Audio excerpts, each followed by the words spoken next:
Willigiski hit, Shibalogi.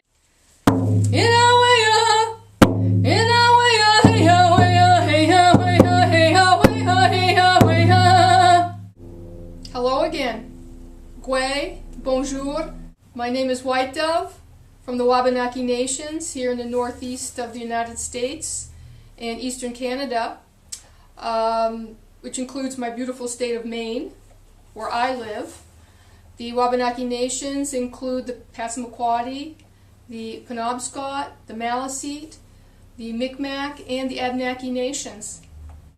Today I wanted to invite you to experience Winter Solstice 2012 in Acadia National Park, my favorite place here in the state of Maine. And it's, as you can see, I'm getting ready for another winter here in the northeast of the United States, here in Maine, keeping my shawl handy, and so I can stay warm through yet another winter season here in Maine. And winter solstice this year is December 21st, which also happens to be the first day of winter. And it also happens to be the date when the Mayan calendar ends. There's been a lot of controversy about that. You know, what's going to happen on December 21st, 2012, when the Mayan calendar ended. But it's kind of interesting to me that that date coincides with our first day of winter and also with the winter solstice. And what exactly does the winter solstice mean? Well, it's sort of like, to me, the change of light, or the change of the length of our days. How much light compared to how much dark in a 24-hour day. And to me it's like the moon waning and waxing. And the winter solstice is all about the light waxing. The days are going to start getting longer again each day, starting on December 21st. So the winter solstice brings more light, and that keeps on going right up until June. The days become longer, or the light keeps waxing right up until June, when then it starts waning again, and we start losing the light in June. The days start getting shorter with the coming of the summer solstice. So in this video, Winter Solstice 2012 in Acadia National Park, I'd like to share again with you some of my poetry reading, along with some of the beautiful video clips that I've taken in Acadia National Park this time of year, this transitional time of year, with that door opening into the winter solstice. So I hope you'll enjoy these seasonal video clips of Acadia National Park, and I hope you'll enjoy my poetry. And I wish all of you lots of peace, love, joy, and light during this upcoming winter solstice season. Merci beaucoup. Willie Yuan. Thank you. Acadia National Park slumbers. It's November on the island of Mount Desert, when everything prepares for winter sleep. Small critters dig their dens in the dirt, and bears fall into a slumber so deep, while cozy Acadia villages fall asleep. The island shops board up each window. Park foliage appears brown, waiting for snow. Acadia National Park closes her gate, while a few motels, still open, lower their rate, and lingering tourists don't hesitate. Leafless trees shadow carpets of leaves, as barren trees now reveal new views. Oak trees are last to shed their leaves, and the island journal brings fall news. Cafes post signs, closed for the season. From lack of tourists, what better reason? I thank the island spirits for a nurturing year, with many a chance to watch her deer. Time to say goodnight, Acadia, till springtime, while I dream an Acadian dream in the meantime.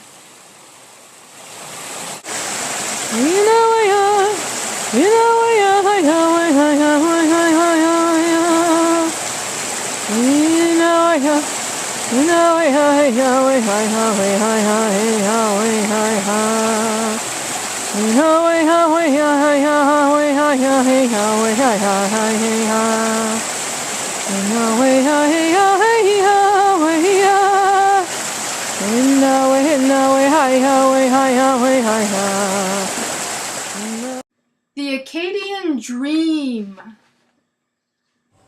I live the Acadian dream, with Acadia National Park sitting in my backyard along a winding stream. Be it fall, winter, summer, or spring, I meet people from places near and far, touring the island by bus or car, trailed by hungry seagulls that sing. Winter brings ice skating the park's frozen ponds, skiing the carriage roads at dawn, then hot chocolate by the fire. What more could one desire?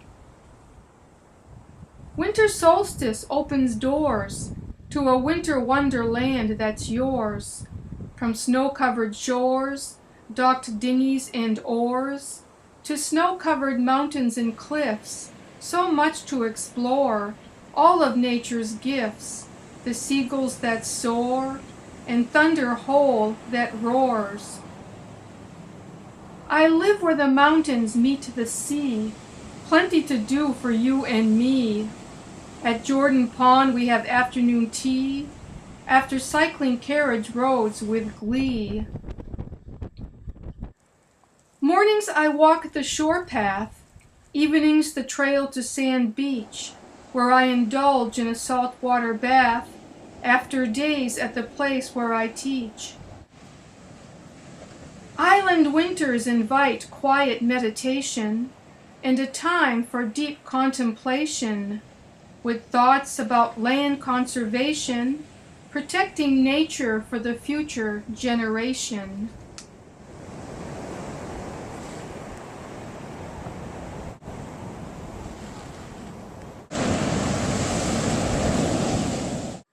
Fog and snow.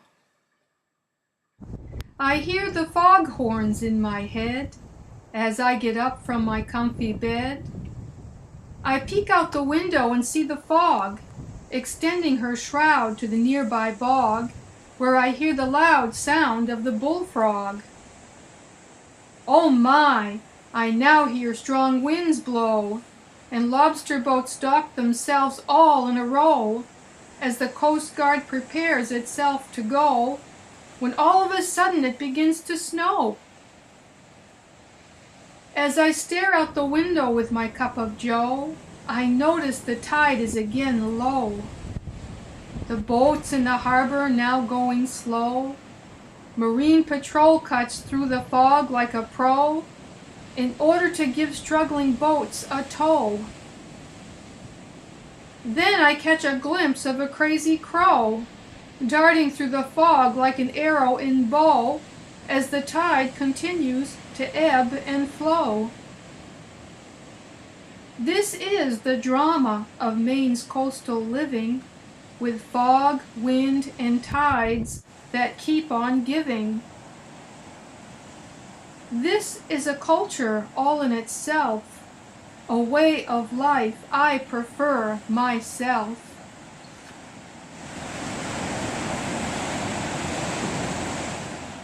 Life is poetry. This winter morning it is windy behind my house, which sits by the ocean. I heat up the stove and then the frying pan, Then I blend the milk with the eggs and wheat flour and heat up the teapot. I cook 6 pancakes, 3 for you and 3 for me, to make a little feast. Then I pour the hot water into 2 mugs to prepare 2 herbal teas. With great aroma, we will stay here until winter passes.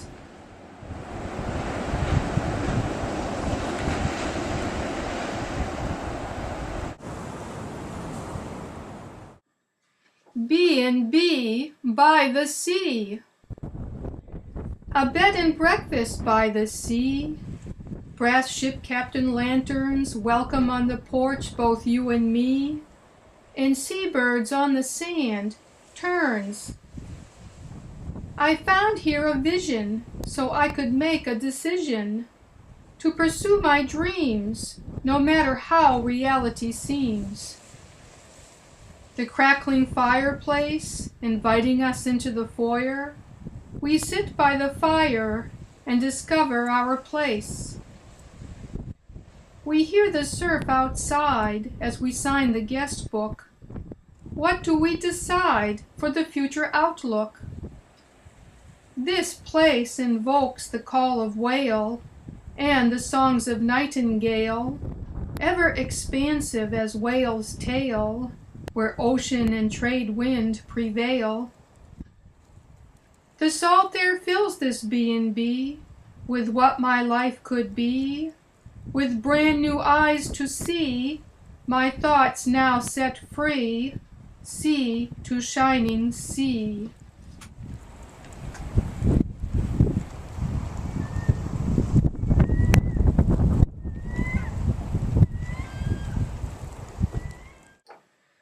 Winter Solstice on MDI. I see Grandmother Moon dangling in the sky, round as the snowy white owl's eye, a ripe peach waiting to be plucked from the sky, golden as the middle of meringue pie, forcing ocean waters back and forth in tide. Winter comes quietly on MDI. December moon monopolizes the sky, while grandfather's sun makes a long winter sigh. It's time for Acadia's snow to fly. As winter solstice brings more light, winter comes quietly on MDI. As full moon wraps her aura round the bay, she pulls ocean waters every which way, even if she is so far away. She commands the whales to come out and play, while Christmas comes to Bar Harbor without delay. Twinkle-lit pine lights up the bay, and the rooftop electric moose on display, while Christmas comes to Bar Harbor without delay. Twinkle-lit pine lights up the bay, and the rooftop electric moose on display, creating an Acadian holiday bright and gay, until the strong sun's ray returns again next May, begging tourists to stay. Happy New Year, they say.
Stay warm. season.